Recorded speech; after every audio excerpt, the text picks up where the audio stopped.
5वां अध्याय। बिंदुक का पिशाच योनि से उद्धार। सूत जी बोले, शौनक। एक दिन चंचुला आनंद में मग्न उमा देवी के पास गई और दोनों हाथ जोड़कर उनकी स्तुति करने लगी। चंचुला बोली, हे गिरिराज नंदिनी, स्कंद माता उमा, आप सभी मनुष्यों एवं देवताओं द्वारा पूज्य तथा समस्त सुखों को देने वाली हैं। आप शंभुप्रिया हैं। आप ही सगुणा और निर्गुणा हैं। हे सच्चिदानंद स्वरूपिणी, आप ही प्रकृति की पोषक हैं। है माता, आप ही संसार की सृष्टि, पालन और संहार करने वाली हैं। आप ही ब्रह्मा, विष्णु और महेश को उत्तम प्रतिष्ठा देने वाली परम शक्ति हैं। सूत जी कहते हैं, शौनक, सद्गति प्राप्त चंचुला इस प्रकार देवी की स्तुति कर शांत हो गई। उसकी आंखों में प्रेम के आंसू उमड़ आए। तब शंकर प्रिया भक्तवत्सला उमा देवी ने बड़े प्रेम से चंचुला को चुप कराते हुए कहा, कि चंचुला, मैं तुम्हारी स्तुति से प्रसन्न हूँ। बोलो, क्या वर मांगती हो? चंचुला बोली, हे गिरिराज कुमारी, मेरे पति बिंदुक इस समय कहाँ हैं? उनकी कैसी गति हुई है? मुझे बताइए और कुछ ऐसा उपाय कीजिए ताकि हम फिर से मिल सकें। हे महादेवी, मेरे पति एक शूद्र जाति वेश्या के प्रति आसक्त थे और पाप में ही डूबे रहते थे। गिरिजा बोली, बेटी, तुम्हारा पति बिंदुक बड़ा पापी था। उसका अंत बड़ा भयानक हुआ। वेश्या का उपभोग करने के कारण वह मूर्ख नरक में अनेक वर्षों तक अनेक प्रकार के दुख भोग कर अपशेष पाप को भोगने के लिए विंध्य पर्वत पर पिशाच की योनि में रह रहा है। वह दुष्ट वही वायु पीकर रहता है और सब प्रकार के कष्ट सहता है। सूत जी कहते हैं, शौनक, गौरी देवी की यह बात सुनकर चंचुला अत्यंत दुखी हो गई।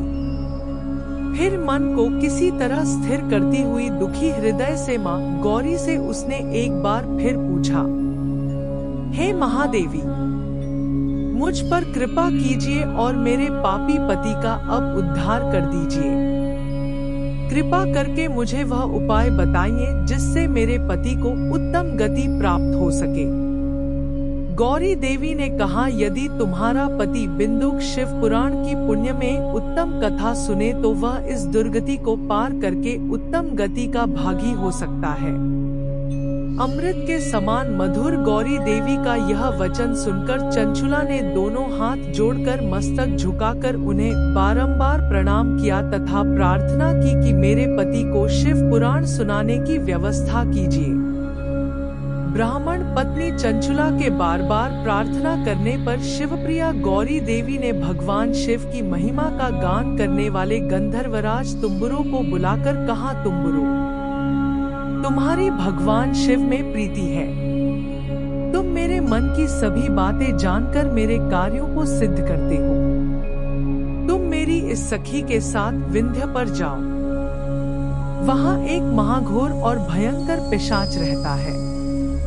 पूर्व जन्म में वह पिशाच बिंदुक नामक ब्राह्मण मेरी इस सखी चंचुला का पति था।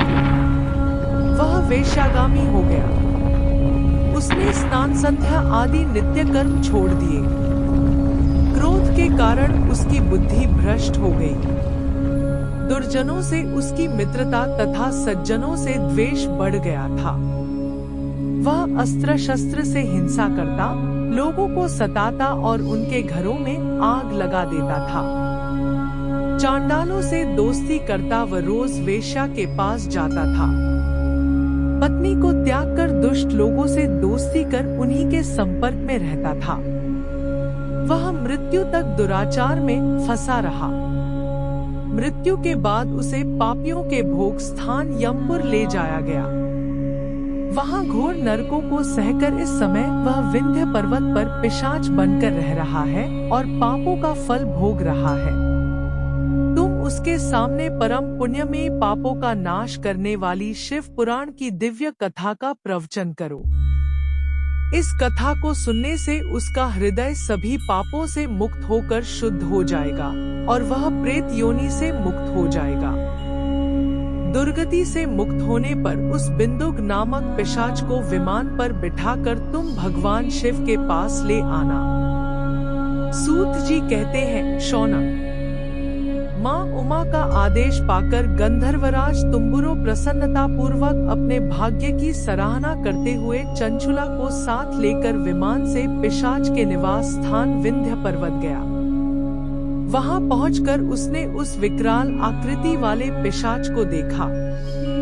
उसका शरीर विशाल था, उसकी ठोड़ी बड़ी थी। वह कभी हंसता, कभी रोता और कभी उछलता था। महाबली तुम्बुरो ने बिंदुक नामक पिशाच को पाशों से बांध लिया। उसके पश्चात तुम्बुरो ने शिव पुराण की कथा बांचने के लिए स्थान तलाश कर मंडप की रचना की। शीघ्र ही इस बात का पता लोगों को चल गया कि एक पिशाच के उद्धार हेतु देवी पार्वती की आज्ञा से तुम्बुरो शिव पुराण की अमृत कथा सुनाने विंध्य पर्वत पर आया है। उस कथा को सुनने के लोभ से बहुत से देवर्षि वहां पहुंच गए। सभी को आदर पूर्वक स्थान दिया गया। पिशाच बिंदुक को पाशों में बांधकर आसन पर बिठाया गया और तब तुम्बुरो ने परम उत्तम शिव पुराण की अमृत कथा का गान शुरू किया। उसने पहली विद्येश्वर संहिता से लेकर 7वीं वायु संहिता तक शिव पुराण की कथा का स्पष्ट वर्णन किया। सातों संहिताओं सहित शिव पुराण को सुनकर सभी श्रोता कृतार्थ हो गए। परम पुण्यमय शिव पुराण को सुनकर पिशाच सभी पापों से मुक्त हो गया और उसने पिशाच शरीर का त्याग कर दिया। शीघ्र ही उसका रूप दिव्य हो गया। उसका शरीर गौर वर्ण का है पुया। शरीर पर श्वेत वस्त्र एवं पुरुषों के आभूषण आ गए। इस प्रकार दिव्य देहधारी होकर बिंदुक अपनी पत्नी चंचुला के साथ स्वयं भी भगवान शिव का गुणगान करने लगा। उसे इस दिव्य रूप में देखकर सभी को बहुत आश्चर्य हुआ। उसका मन परम आनंद से परिपूर्ण हो गया। सभी भगवान महेश्वर के अद्भुत चरित्र को सुनकर कृतार्थ हो उनका यशोगान करते हुए अपने अपने धाम को चले गए। बिंदुक अपनी पत्नी चंचुला के साथ विमान में बैठकर शिवपुरी की ओर चल दिया। महेश्वर के गुणों का गान करता हुआ बिंदुक अपनी पत्नी चंचुला व तुम्बुरो के साथ शीघ्र ही शिवधाम पहुंच गया। भगवान शिव व देवी पार्वती ने उसे अपना पार्षद बना लिया। दोनों पति पत्नी सुखपूर्वक भगवान महेश्वर एवं देवी गौरी के श्री चरणों में अविचल निवास पाकर धन्य हो गए। 5वां अध्याय समाप्त। 6ठा अध्याय अगली वीडियो